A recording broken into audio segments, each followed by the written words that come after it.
Muito boa tarde, programa Consulta ao Doutor no ar. Eu sou Maria Aleixo, lembrando, estamos numa fase boa aí, aguardando o 1º de julho e a programação repaginada da Hit TV. Obrigada por estar com a gente, acompanhando também a programação pelo Instagram e participando, @Hit TV.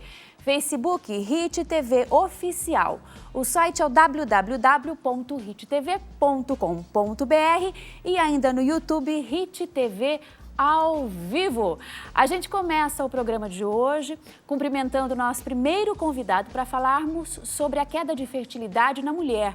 Dr. Raul Nakano, seja muito bem-vindo. Boa tarde. Boa tarde.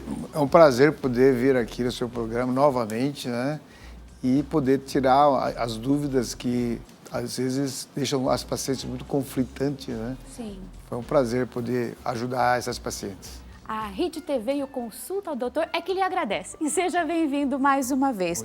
O Dr. Raul Nakano é ginecologista, especialista em reprodução humana. E a gente quer falar sobre o nosso tema, inclusive, né, antes de iniciar aqui o ao vivo, o senhor falava e lembrava da importância de nós compreendermos o assunto da queda da fertilidade, conectado não apenas com a mulher e eventuais desafios que ela vai enfrentar para ser mãe, né, para ter a concepção de um bebê. Mas que isso tudo está relacionado com uma grande mudança cultural que acontece na nossa sociedade, na humanidade toda. Né? Inclusive, o senhor tem aí experiências do outro lado do mundo, a gente já vai conversar sobre isso, mas um pouco dessa realidade social e a experiência de maternidade, especialmente a primeira experiência para a mulher. Sim, as pessoas perguntam, as mulheres hoje estão mais inférteis, né? E o que a gente fala é o seguinte, as mulheres, na verdade, nessas últimas décadas, nesses últimos séculos, elas não mudaram. As mulheres são as mesmas, porém, o comportamento mudou, né? Então, o comportamento das mulheres hoje é diferente de 100 anos atrás. Hoje, as mulheres estão no mercado de trabalho, elas querem fazer uma faculdade, querem entrar no mercado de trabalho, adiar a formação da família, né? Adiar a gravidez. Isso fez com que toda a sociedade, isso no mundo inteiro, foi uma solução em parte, mas em parte trouxe algumas dificuldades para a vida da mulher. Porque como ela adia muito o seu momento de conceber, quer dizer, ela começa a querer ter filho depois dos seus 30 anos, e algumas acabam tentando ter os filhos depois dos seus 35 e mais, isso fez com que essas pacientes passassem a ter uma dificuldade, porque ela passou numa fase diferente, biológico. Né? Então, biologicamente, ela entra numa fase que começa a ter dificuldade. Só para você ter uma ideia, uma paciente que tem 30, 35 anos de idade, a chance natural de ela engravidar é em torno de 18, 20% naturalmente todo mês.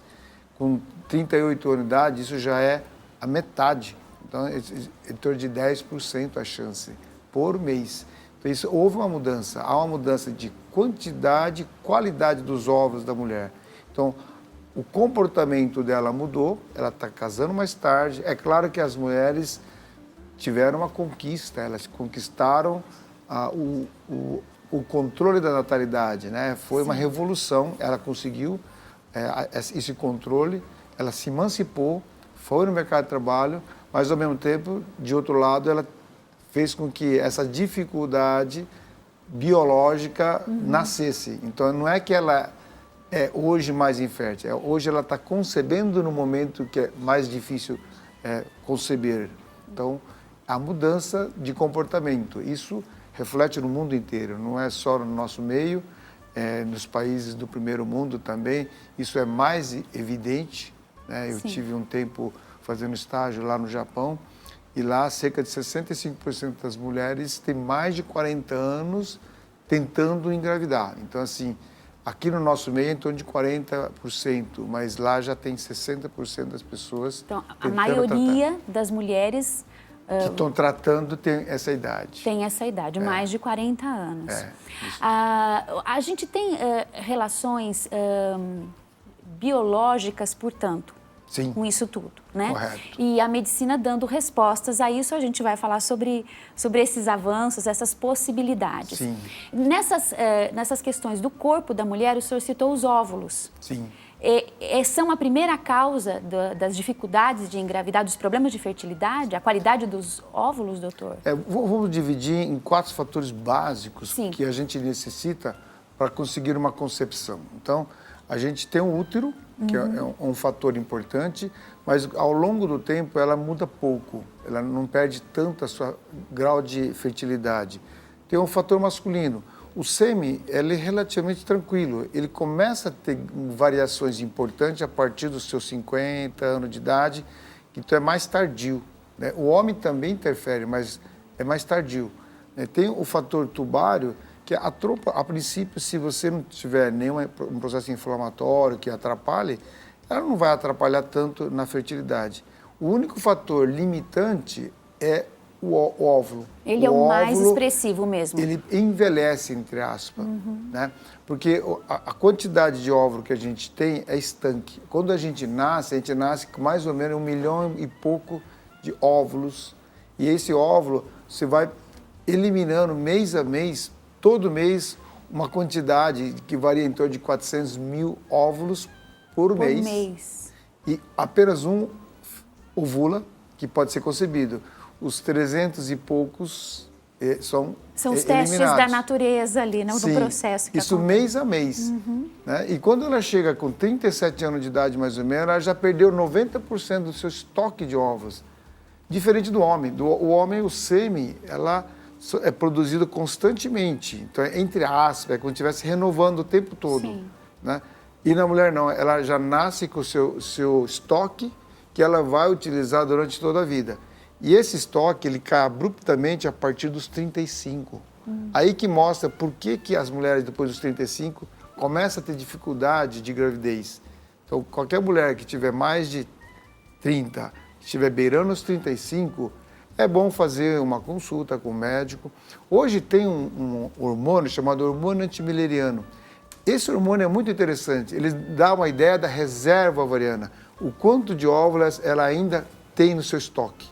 E dá para ter uma ideia, se esse número estiver baixo, seria interessante ou fazer a preservação, guardar o óvulo, ou talvez, se estiver já com um parceiro, já começar a pensar em ter sua prole.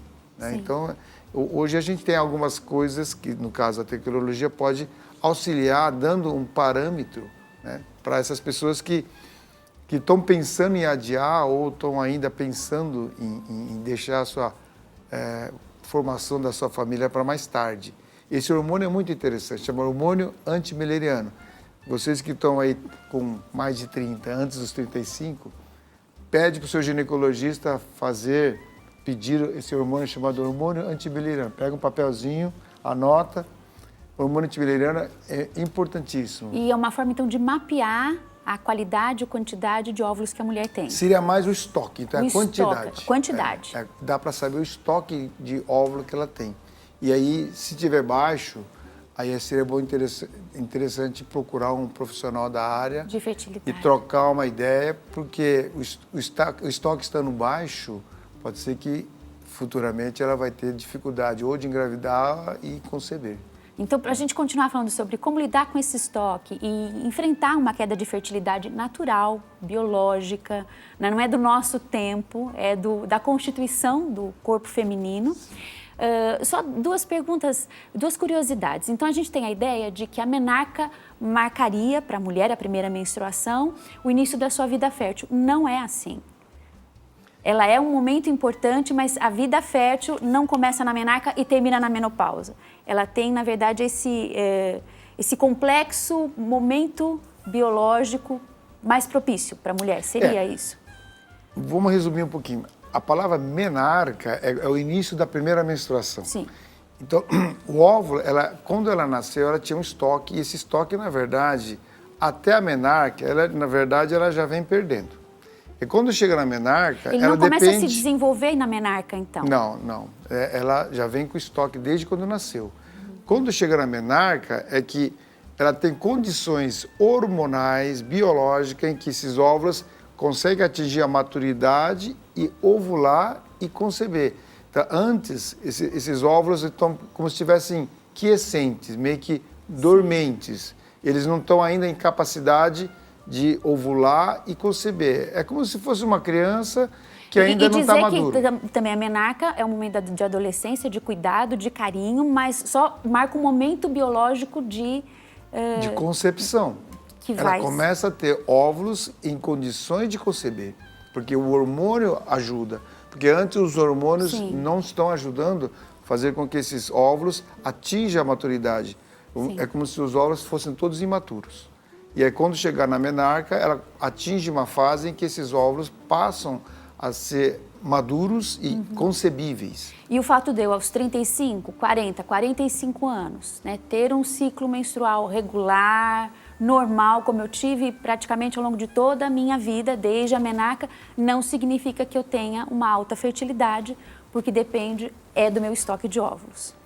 O estoque de óvulos é parte do contexto. Do contexto e é né? o que mais define a capacidade de O fato de conceber. você ter um ciclo natural, regular, isso mostra que a parte endocrinológica sua deve estar em ordem, mas não necessariamente todo o contexto, a trompa, o útero, está tudo em ordem, porque o restante, se tiver, às vezes, alguma alteração, pode levar a uma infertilidade. Sim. Embora a ovulação esteja em ordem, embora o ciclo menstrual esteja em ordem. Né? Todas essas questões nos mostram a importância da gente consultar o doutor e o doutor especialista em fertilidade para compreender como está realmente o nosso corpo em todos os seus aspectos, né? O corpo da mulher para a gravidez. Sim, sim.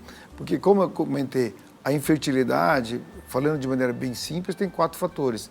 Então, uma vez a paciente, durante 1 ano, não evitou, tentou engravidar e não conseguiu, essa paciente já tem uma patologia, segundo a Organização Mundial de Saúde, que é a infertilidade. Então, ela não evitou e não engravidou em 1 ano, procura um médico. E aí tem esses 4 fatores. A gente vai ver se tem alguma alteração no útero, na trompa, na ovulação e no ovário e no fator masculino. Isso é uma maneira bem simples, né, para poder o leigo entender. É uma divisão anatômica bem didática para entender. Se esses 4 fatores estiverem em ordem, essa pessoa teria que ter engravidado dentro de 1 ano.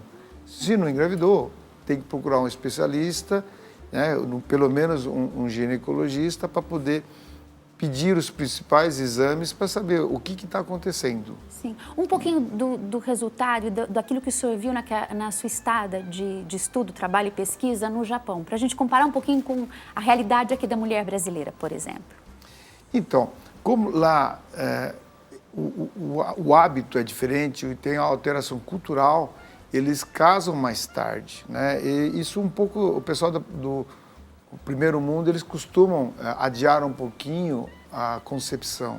Então, o que a gente percebeu é que lá, mais de 2/3 dos casais que vão procurar o tratamento tinha mais de 40 anos de idade. A gente está tendo em torno de uns 40% hoje, era menor, era 35%, já está chegando aos 40% nesses últimos 10 anos. Nós, brasileiros, também estamos chegando lá. As pessoas estão cada vez mais adiando a maternidade, né? Mas o que chamou muito a atenção lá é que essas pacientes, ela tem mais de 40 anos de idade e, nessa circunstância, a produção é menor, a qualidade é inferior e aí a gente acaba tendo uma expertise desse tipo de paciente, né? E uma das coisas que a gente tem utilizado ultimamente é uma técnica que está chegando, é uma técnica relativamente recente, é o chamado rejuvenescimento ovariano, segundo Garavelli. Garavelli, ele cunhou essa palavra, que faz a infusão de fatores de crescimento no ovário.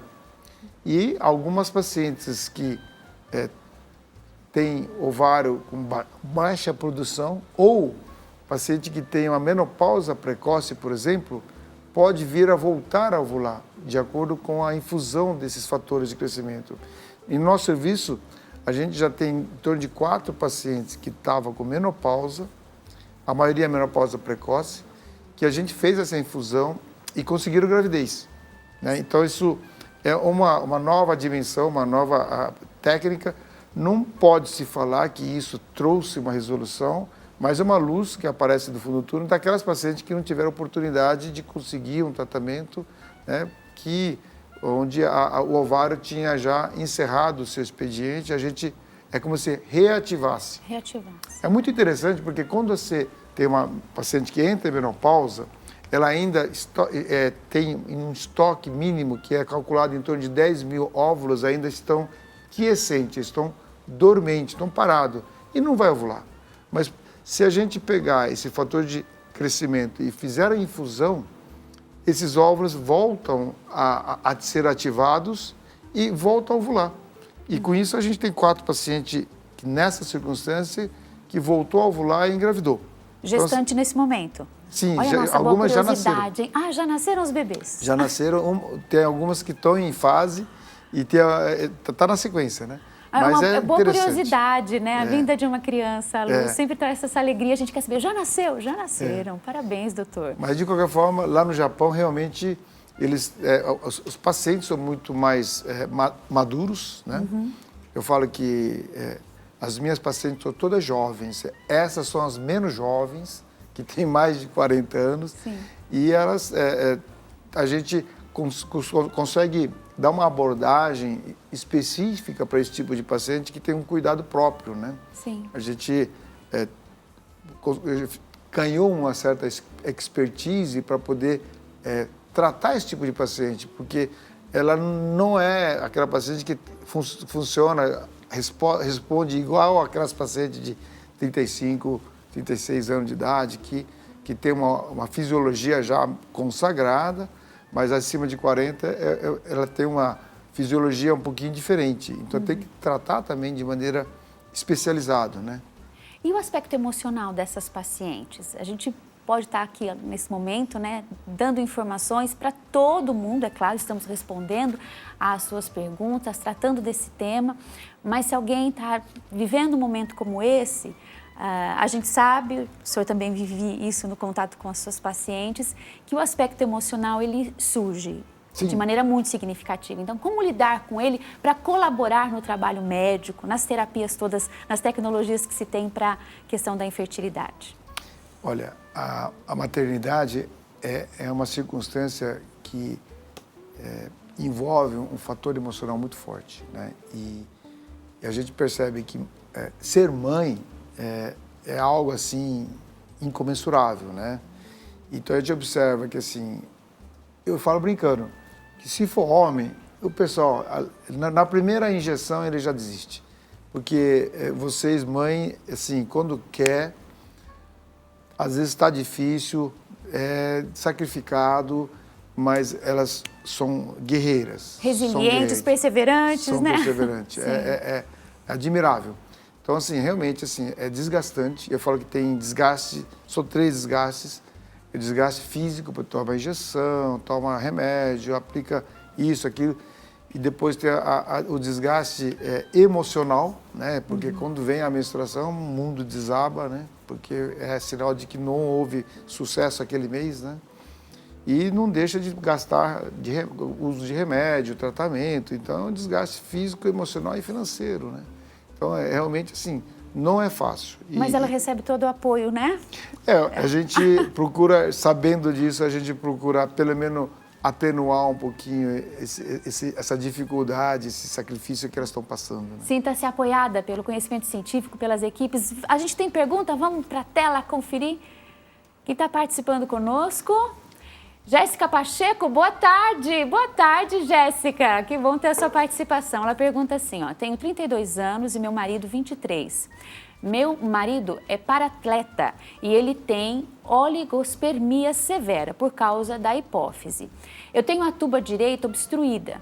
Meu hormônio antinuleriano deu 1,31.